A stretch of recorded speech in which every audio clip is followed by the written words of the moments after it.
नमस्कार दोस्तों, फिर से स्वागत है आपका आपके ही चैनल आपके ही यूट्यूब परिवार में। आज पाई के बारे में चर्चा करेंगे और पाई के बारे में मतलब इस तरह की चर्चा, क्योंकि सभी लोगों को ये दिमाग में रहता है कि पाई जब लॉन्च होगी तो क्या भाव क्या रेट के अंदर लॉन्च होगी, और जब लॉन्च होने के बाद में जैसे जैसे आप लोग इंतज़ार करेंगे तो उसमें कितनी जो बढ़ोतरी आपको देखने को मिलेगी।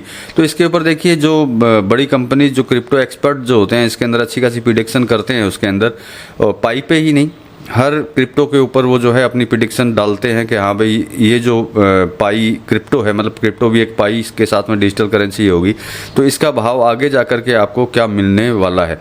तो इसके प्रिडिक्शन के बारे में भी जानकारी लेंगे कि ये प्रिडिक्शन जो है 2030 तक जो है ये कहाँ तक जा सकती है। मतलब अभी 2024 चल रहा है, हम बात कर रहे हैं 2030 की, तो हम लोग इसी साल से लेकर के 2030 तक का एक एवरेज प्रिडिक्शन देखेंगे जो आज के डेट के हिसाब से है, बिना लॉन्च के बिना लॉन्च के जो है अगर ये चल रही है और लॉन्च होती तो किस तरीके से चल सकती थी आज के सर्कुलर के हिसाब से, मतलब सर्कुलेशन जो इसका चल रहा है लेन और देन, उसके हिसाब से जो है किस हिसाब से कहाँ तक ये जा पाएगी, तो वो भी आपको दिखाएंगे। साथ में कुछ कमेंट्स के ऊपर भी चर्चा कर लेंगे। जो मैंने आपको बताया, कमेंट्स मैं इसलिए लेता हूं कि पूरा जवाब वहां दे नहीं पाता हूं और कुछ को लिखने में भी तकलीफ़ होती है, तो वीडियो में देने से क्या होता है, उनको पूरा अच्छी तरह से समझ में आ जाता है कि उनको किसी भी तरह का जो उनका क्वेश्चन है, सवाल है, तो उसको उन लोगों को क्या करना चाहिए।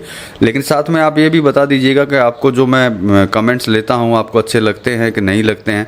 अगर आप लोग बोलेंगे अच्छे लगते हैं तो मैं लेता रहूँगा, और आपको ऐसा लगता हो कि शायद मैं आपको कहीं बोर तो नहीं कर रहा हूँ, तो आप बोल दीजिएगा, मैं कमेंट लेना बंद कर दूंगा, सिर्फ इन्फॉर्मेशन देता रहूँगा।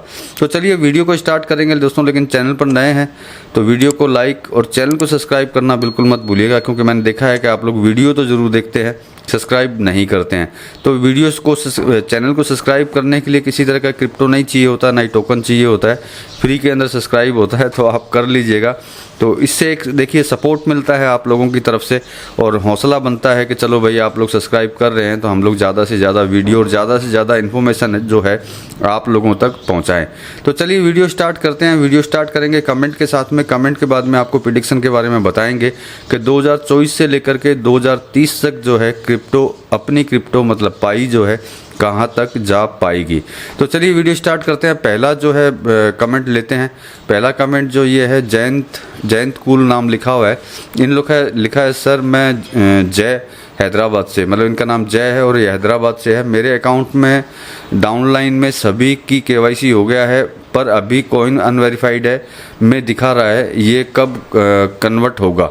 तो देखिए जय जी, इसमें आपको घबराने की ज़रूरत नहीं है। जब आपकी केवाईसी वगैरह कंप्लीट हो चुकी है, सबसे बड़ी चीज़ है केवाईसी कंप्लीट होने के बाद में ये अनवेरिफाइड जो है आपके डाउनलाइन के लोगों की है, तो उसमें देखिएगा आप कि सभी की आपके डाउनलाइन के अंदर जो है सभी की केवाईसी कंप्लीट हुई है कि नहीं हुई है। अगर नहीं हुई है तो सबसे पहले वो केवाईसी जो है आप कंप्लीट करवाइए, क्योंकि वो केवाईसी कंप्लीट सभी की जब हो जाएगी तब जो अनवेरिफाइड है वो वेरीफाइड हो जाएंगे।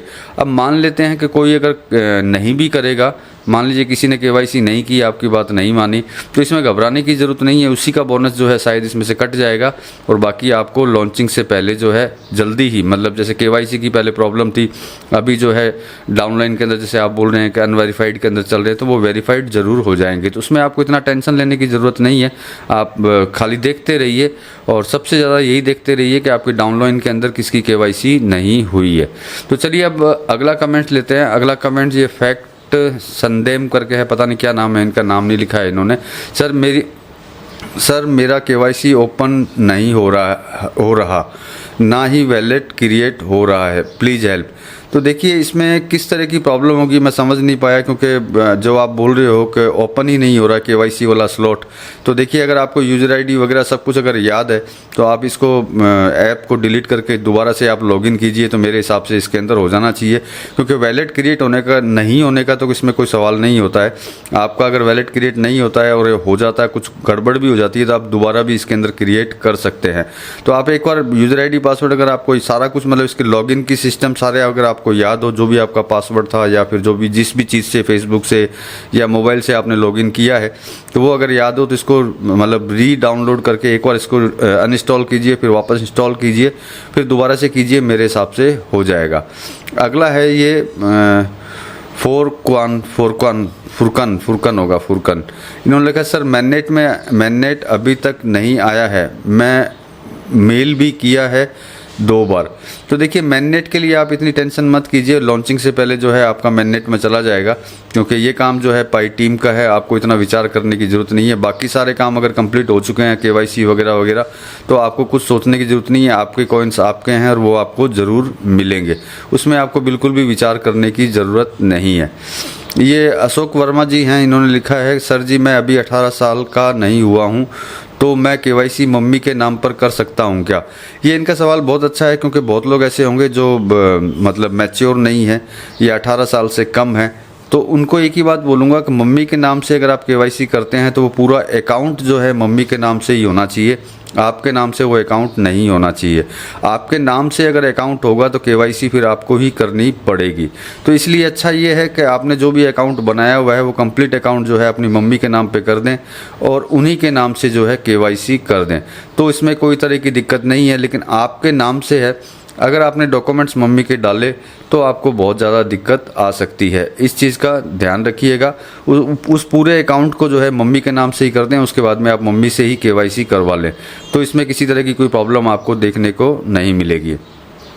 अगला कमेंट है, इन्होंने नाम नहीं लिखा है लेकिन फिर भी इनका कमेंट पढ़ लेते हैं। सर मेरा पाई वैलेट के अंदर जो कॉइन मिला है, लेकिन ऑल कॉइन लॉक डेट 26/12/13, अब ये 26/12/13 समझ में नहीं आया कि ईयर है कि डेट है, जो भी है।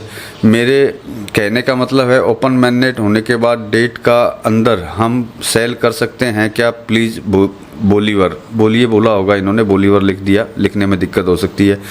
तो सबसे पहले लॉक डेट की जो आपने बात करी है वो ईयर आपको बताना होगा, और सबसे बड़ी बात है जितने ईयर के लिए आपने लॉक कर दिया है मेरे हिसाब से वहीं तक रहे ठीक है, क्योंकि ऊपर के कॉइन तो आपके पास रहेंगे ही। तो पहले ऊपर के कॉइन ही सेल करें, लॉक वाले को लॉक रहने दें, जिससे कि आपको आगे बेनिफिट जो है इसका ज़्यादा मिले। बाकी अगले कमेंट में आप मेरे को कंप्लीट ईयर बताइएगा कि कौन कौन से ईयर तक के लिए जो है आपने इसको जो है ब्लॉक करके रखा हुआ है मैं अपने कॉइन को, तो मैं आपको ढंग से बता पाऊँगा। तो अगला कमेंट है कमलेश कुमार जी का, इन्होंने लिखा है मेरा पाई KYC नहीं हो रहा है सर। तो देखिए आपने ये तो लिखा है कमलेश जी कि नहीं हो रहा है, लेकिन किस कारण से नहीं हो रहा है? कि आपके जो पाई ब्राउज़र है या फिर पाई का ऐप्स है उसमें क्या कुछ भी नहीं दिखा रहा है? तो थोड़ा सा पूरा ढंग से आप बता दीजिएगा। ढंग से अगर आप बताएंगे तो मैं आपकी ज़रूर मदद करूँगा और आपको बताऊँगा कि आपको किस तरीके से करना चाहिए। तो अगला कमेंट लेते हैं, इन्होंने सुरजीत जी हैं, इन्होंने लिखा है सर जी मेरे वाइफ का मोबाइल में पाई मतलब पी माइनिंग लिखा है, पाई माइनिंग हो रही थी, लेकिन उनका मोबाइल ख़राब होने के बाद नया मोबाइल में उसको कैसे वापस लें समझ में नहीं आ रहा है। तो देखिए इसमें तो सुरजीत जी कोई बड़ी बात नहीं है। आपको अगर यूज़र ID जिस सिस्टम से आपने इसको लॉगिन किया था मोबाइल नंबर से या फेसबुक से, तो उसी से आप दोबारा से इंस्टॉल करके दोबारा से आप लॉगिन कर लीजिए, तो वापस लॉगिन ये हो जाएगा। अगर अब उसमें से आपको कुछ भी याद नहीं है कि भाई ये लॉगिन कैसे किया था कैसे नहीं किया था, तो इसके लिए तो कोई ऑप्शन आपके पास बचेगा नहीं कि आपको क्या करना चाहिए और क्या नहीं करना चाहिए, क्योंकि कुछ न कुछ आपको याद होना ज़रूरी है कि आपने मोबाइल से लॉगिन किया था या फिर फेसबुक ID से लॉगिन किया था। इन दोनों में से कोई भी चीज़ अगर आपको याद रहेगी तो आपको कोई दिक्कत नहीं है, दोबारा इसको डाउनलोड करके आप रीलॉगिन इसके अंदर करके आगे की तरफ बढ़ सकते हैं। तो ये तो थी दोस्तों कमेंट के ऊपर चर्चा। अब जो मैंने आपको बोला प्रिडिक्शन की बात करते हैं हम लोग, किस तरीके से जो है इसकी प्रिडिक्शन जो है दूसरे लोग, जैसे अभी जो साइड आप देख रहे हैं ये बाइनेंस की एक जगह है, बाइनेंस का एक प्लेटफॉर्म है जहाँ पे इसकी प्रिडिक्शन जो है पाई की बताई गई है। तो उसकी प्रिडिक्शन हम लोग देखेंगे कि किस 2024 से लेकर के 2030 तक ये किस रेट के अंदर जो है आगे की तरफ जा सकती है। तो चलिए प्रिडिक्शन देख लेते हैं। 2024 से स्टार्ट करेंगे और 2030 तक के लिए हम लोग जानेंगे। बाकी 50 तक इसमें लिखा हुआ है, 50 तक की बात कर लेंगे, कोई दिक्कत नहीं है। तो इसके अंदर देखिए 3 तरह के प्राइस इसके अंदर लिखे हुए हैं। जो पहला प्राइस जो है वो मिनिमम प्राइस है, सेकंड जो है एवरेज प्राइस है, थर्ड की बात करते हैं तो मैक्सिमम प्राइस है। ये एक प्रिडिक्शन है, ये एक्चुअल में नहीं है, ये बात ध्यान रखिएगा। कहीं आप ऐसा सोचने लगे कि ये एक्चुअल के अंदर है, एक्चुअल का नहीं है, ये सिर्फ प्रिडिक्शन है, एक अंदाज़ा बताया गया है, एक अंदाजे में भविष्यवाणी की गई है कि शायद ऐसा हो सकता है। तो देखिए सबसे पहले मैक्सिमम की बात करते हैं तो 114.31 जो है जा सकता है। एवरेज प्राइस इसकी रहने वाली है 96.17 और मिनिमम प्राइस जो है $81.45 इसका रहने वाला है। और 2025 की अगर बात करते हैं मैक्सिमम की तो $153.16 रहेगा। मैक्सिमम प्राइस, एवरेज प्राइस की अगर बात करते हैं तो 137.22 और 2025 मतलब मैक्सिमम प्राइस की अगर बात करते हैं, मिनिमम की अगर बात करते हैं तो 115.26।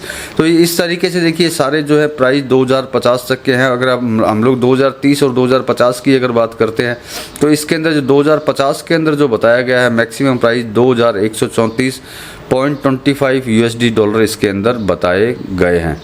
और 2030 की अगर बात करते हैं तो 2030 के अंदर 468.73 जो है मैक्सिमम प्राइस बताया गया है, 427.56 जो है एवरेज प्राइस और 396.88 जो है इसका मिनिमम प्राइस बताया गया है। तो देखिए इसमें इतना सोचने की बात नहीं है कि इतने साल निकलने के बाद में भी क्या हमको इतना ही प्राइस मिलेगा। तो देखिए ये सिर्फ प्रिडिक्शन है, एक्चुअल नहीं है। एक्चुअल अपने को तभी पता चलेगा जब ये लॉन्च होगी, और जब तक ये लॉन्च नहीं होती है तब तक अब हम लोग जो है प्रिडिक्शन से ही, मतलब कि जो प्रिडिक्शन करते हैं उसी से हम लोग एक विचार कर सकते हैं कि भैया आगे जाके क्या होने वाला है।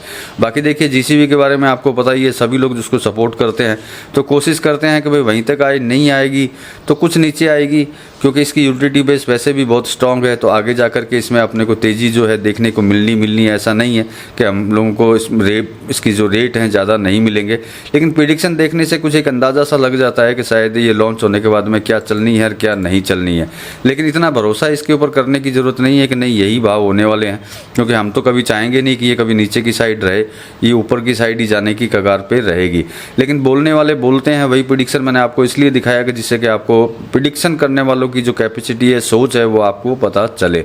तो चलिए दोस्तों, मिलेंगे अगले वीडियो में अगली जानकारी के साथ में। तब तक के लिए धन्यवाद।